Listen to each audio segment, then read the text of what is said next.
కరీంనగర్ వైశ్య భవన్లో దేవాలయాల ఏకీకరణ హిందుత్వ రక్షణ పేరుతో సదస్సు నిర్వహించి అర్చకులను సత్కరించారు.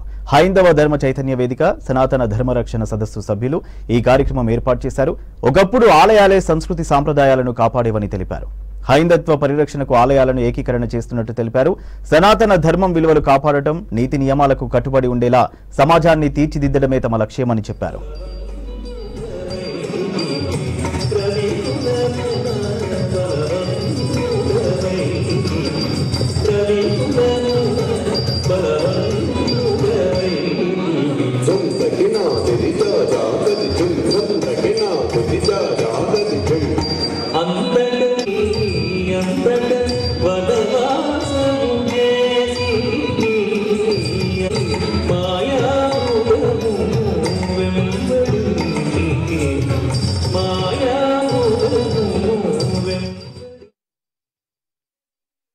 దేవాలయాల ఏకీకరణ హైందత్వ రక్షణ అనే పేరుతో మేము ఒక చక్కటి కార్యక్రమం నిర్వహిస్తున్నాము. హిందువులలో ఐక్యమత్యాన్ని పెంపొందించడం, దేవాలయాలు అనేది మనకు సమాచార కేంద్రంగా దేవాలయాలను బేస్ చేసుకునే మన రాజకీయ వ్యవస్థ కానీ, పురాణాలలో రాజులు కానీ అందరూ కూడా దేవాలయాలలో అర్చకులు చెప్పినటువంటి, గురువులు చెప్పినటువంటి వాటిని తూచ తప్పకుండా పాటించి సుఖ సంతోషాలతో అప్పుడు మన సంస్కృతిని, మన వైభవాన్ని కాపాడారు.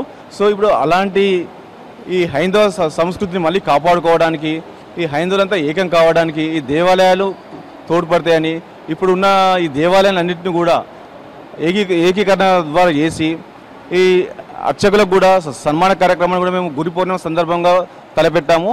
ఇటు కార్యక్రమంలో చాలామంది ప్రజలు విశేషంగా పాల్గొన్నారు. మేము దాదాపు కరీంనగర్ పట్టణంలో 150 నుంచి 200 మంది అర్చకులకు, కరీంనగర్లో ఎవరైతే దేవాలయాలలో పూజలు చేస్తున్నటువంటి అర్చకులకు మేము సన్మాన కార్యక్రమం తలపెట్టాము. ఈ సన్మాన కార్యక్రమం కూడా విజయవంతమైంది. కార్యక్రమం ముఖ్య ఉద్దేశము దేవాలయాల యొక్క ఏకీకరణ మరియు హైందవ చైతన్యము ఈ సమాజంలో సనాతన ధర్మం యొక్క విలువలని కాపాడాలనే ఉద్దేశంతో ముఖ్య భూమిక ఈ సమాజంలో ఉన్నటువంటి వ్యక్తులందరూ కూడా నీతి నియమాలకు కట్టుబడి ఉన్నటువంటి పురాతనమైనటువంటి కాలాన్ని తిరిగి మనం ఈ సమాజంలో నెలకొల్పాలనే ఒక ముఖ్య ఉద్దేశంతో ఈ కార్యక్రమాన్ని నిర్వహిస్తున్నాం.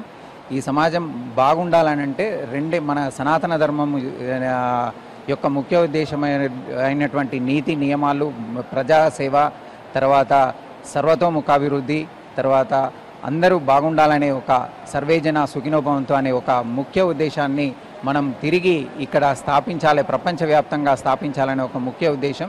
దాన్ని ఇక్కడ మేము కరీంనగర్లో దేవాలయాల యొక్క ముఖ్య భూమికను మేము ప్రతిస్ఫటించేట్టుగా దాన్ని తీసుకొని దేవాలయాల యొక్క అర్చకులను మేము వారి యొక్క బాధ్యతను మేము గుర్తించి వారికి చిరు సత్కారం చేస్తూ వారి బాధ్యతను ఇంకా ముందుకు తీసుకువెళ్ళి ఈ సనాతన ధర్మాన్ని ఏదైతే ప్రపంచానికి ఉపయోగకరమైనటువంటి సనాతన ధర్మం ఉందో దాన్ని ముందుకు తీసుకెళ్తారనే ఒక ముఖ్య ఉద్దేశంతో పౌరులందరం కూడా బాధ్యత వహిస్తూ వారిని గుర్తించి ఆ తర్వాత వారికి చిరు సత్కారం చేస్తూ ఉన్నాం.